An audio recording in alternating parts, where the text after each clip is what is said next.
Higher yields, sticky inflation, and an AI boom are pulling equity valuations in opposite directions, just as the Federal Reserve hardens its higher-for-longer stance and a wave of mega-tech IPOs lines up. Welcome to vTalkInsight, Equity Pulse Daily for May 22, 2026. Let's unpack how today's macro signals and company stories are reshaping the risk and reward balance in global equities. Equities are edging higher with volatility gauges back in the mid-teens, even as the policy backdrop turns more challenging. The latest Federal Reserve minutes show an open debate about keeping any easing bias at all, with many officials leaning toward removing it and even signaling that another rate hike is possible if inflation stays above the 2% target. The bar for rate cuts has moved higher. Policymakers now stress that any easing depends on clear, cumulative evidence of labor market weakness, something current data do not yet provide. Markets have largely priced out cuts for this year and are now assigning meaningful odds to at least one additional hike by December, even though some argue two-year yields still look too low for the growth and inflation mix. Under the surface, the bond market is flashing a very different message to the equity tape. Core inflation trends are drifting up across the United States, Europe, and Japan, and global bond yields are revisiting levels last seen before the financial crisis. Rising real, or inflation-adjusted, yields rather than break-evens are driving the latest sell-off, as investors worry the Fed could again misjudge structural versus cyclical inflation, repeating past policy mistakes. Financial conditions are tightening even without fresh hikes. Mortgage rates already embed the equivalent of roughly 2 more Fed moves. Housing activity is weak, and corporate and consumer balance sheets show early signs of credit quality erosion. Many leveraged companies face tougher refinancing as yields and credit spreads edge wider, while demand for high-yield debt looks increasingly driven by passive flows. If sentiment turns or liquidity tightens, that combination could test risk assets, particularly if the 10-year Treasury pushes toward 5%, a level some see as a tipping point for equity multiples. At the same time, energy markets are reinforcing the higher-for-longer inflation story. Tensions around Iran and the Strait of Hormuz continue, with Iranian leaders signaling a prolonged standoff and the United States trying to constrain exports while China still moves supertankers through key choke points. Inventories and strategic reserves are being drawn down at an unusually rapid pace, and some regions in Asia and the United States are projected to approach tank bottoms by late June. West Texas Intermediate has jumped, Brent trades above $100, and gasoline above $4.50 per gallon is feeding domestic political pressure. For corporates, the impact is already visible. Walmart reported that first-quarter operating income growth was reduced by 250 basis points due to higher fuel costs, and the company is absorbing most of the increase, while boosting discounts by about 20% to defend market share, a clear sign of margin compression in mass retail. The macro implication is a slow grind towards stagflation risk rather than an immediate shock. Elevated long-term rates and high energy costs together are pressuring lower-income consumers, yet the United States still looks more resilient than Europe thanks to greater energy independence and more efficient oil use. European earnings growth is increasingly driven by a narrow energy cohort, while structural headwinds, such as aging populations and shallow risk capital, make it harder to fund large-scale technology projects. Markets will be watching physical inventory data into late June and any shift in Iran relations for clues on whether this energy premium entrenches or fades. Against that macro backdrop, index resilience is coming from a strikingly narrow slice of the market. Gains are increasingly concentrated in artificial intelligence and broader tech, while sectors exposed to higher inflation or energy costs face downgrades and lagging performance. Market breadth has narrowed sharply, and market cap-weighted indices are leaning ever harder on a handful of mega-cap growth names to carry overall returns. The fundamental story behind that leadership remains powerful. Corporate AI-related capital expenditure is up roughly 50% year-on-year, and the global AI infrastructure market is described as a supply-constrained arms race that could reach several $trillion annually through the decade. Nvidia sits at the center. It has now delivered more than 80% sales growth for 3 consecutive quarters, with gross margins around 75%, and its latest guidance of $91 billion in revenue came in above already optimistic estimates. Importantly, the stock market reaction to those numbers has been muted. Nvidia's valuation is now close to, or even below, the overall S&P multiple on some measures, and yet the shares have underperformed semiconductor peers this year despite a massive buyback authorization and a higher dividend. Investors appear to be shifting focus from pure chip performance to questions about how much of the total AI market Nvidia can capture, particularly as hyperscalers like Google and Amazon advance their own chips and as non-hyperscaler and sovereign customers become a larger share of Nvidia's data center revenue.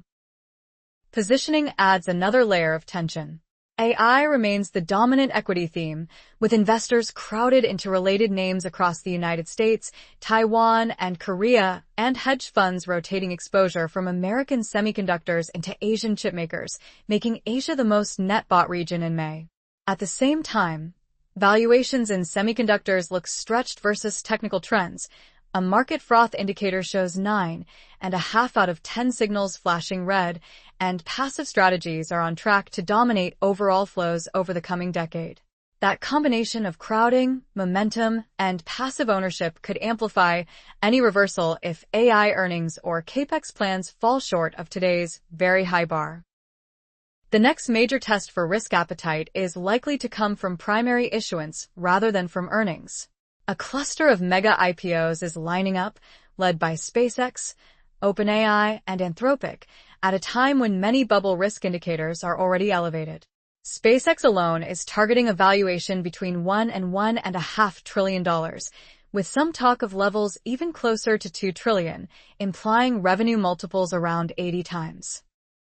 SpaceX's fundamentals underline the complexity of valuing this new class of AI-linked infrastructure companies. The group generated roughly $18.7 billion of revenue last year, with strong recurring sales from Starlink and emerging data center leases, but also posted more than $4 billion in net losses in the most recent quarter and carries around $29 billion of long-term debt. The plan structure would leave Elon Musk with about 85% control and could allocate up to 30% of the float to retail investors, raising questions about governance, key person risk, and post-listing volatility, especially if the stock is later added to major indices. Alongside SpaceX, OpenAI is reportedly preparing to file confidentially within months, driven by a need to fund hundreds of billions of dollars in infrastructure spending over the decade, while Anthropic is on track for roughly $10.9 billion of quarterly revenue and its first profitable quarter after doubling sales.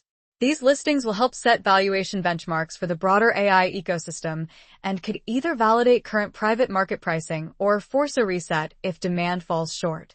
Asset managers and corporate treasurers will be watching how easily the market digests this wave of supply and whether it crowds out capital for other growth stories or broadens participation beyond today's narrow leaders. Company-level signals this week paint a nuanced picture of how the real economy is adapting to tighter money and rapid technological change. In financials, BNY Mellon stands out. Management attributes record revenues and a tripling share price over 3 years to breaking down internal silos and cross-selling across business lines, while putting AI at the core of its strategy to unlock data-driven growth and expand capacity.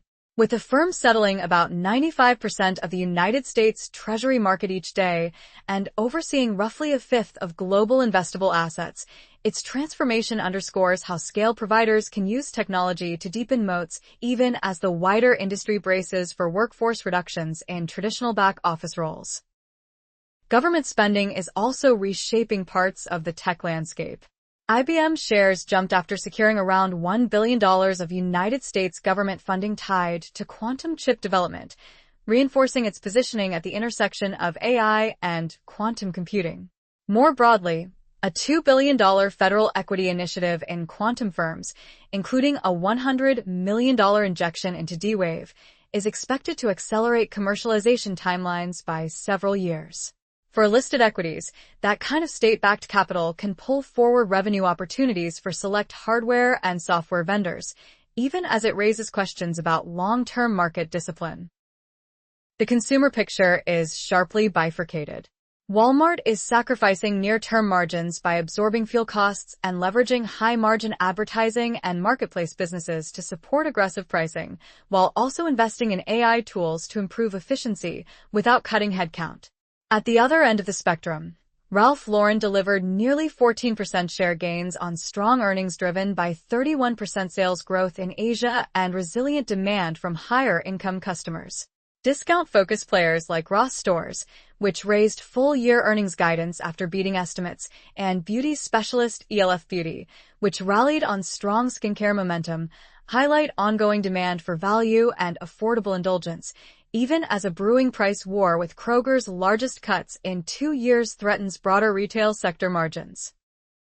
Housing and private markets show more direct sensitivity to higher rates. Toll Brothers, focused on luxury buyers less reliant on mortgage financing, has kept margins and incentives stable for over a year, but national housing starts and completions remain weak and the key spring selling season has already passed, pointing to subdued near-term activity. Airbnb is expanding into services like grocery delivery, airport pickups, and car rentals to diversify revenue, while working to curb price gouging and cancellations. Yet there is a risk that increased professionalization of hosts could erode the higher ratings typically earned by individual operators. In the background, private equity firms struggle to exit investments and deploy dry powder, and private credit faces scrutiny after losses, contributing to allocator hesitancy toward illiquid assets at a time when public markets are again absorbing large equity and debt issuance. Pulling this together, global equities are riding a delicate balance. On one side sit higher for longer policy rates, rising real yields, persistent energy and inflation pressures, and emerging credit and private market strains. On the other side, we see exceptionally strong AI-related earnings led by Nvidia, robust underlying sales growth in large-cap United States companies, and state-backed investment in quantum and digital infrastructure that extends the runway for select technology and financial names. Leadership remains narrow and valuations in key growth pockets are demanding, while a looming wave of mega IPOs from SpaceX, OpenAI, and Anthropic will test just how much more AI and moonshot risk balance sheets are willing to absorb. The key watch points now are the path of core inflation and long-term yields, the evolution of energy inventories into late June, the credit health of leveraged corporates, and whether AI earnings and capex continue to justify today's concentration of equity market gains. This video is for information only and is not investment advice. If you found this video useful, please like and subscribe to @vTalkInsight. Alternatively, visit vTalkInsight.com to chat with our specialized AI market assistant and access the latest interactive market insights.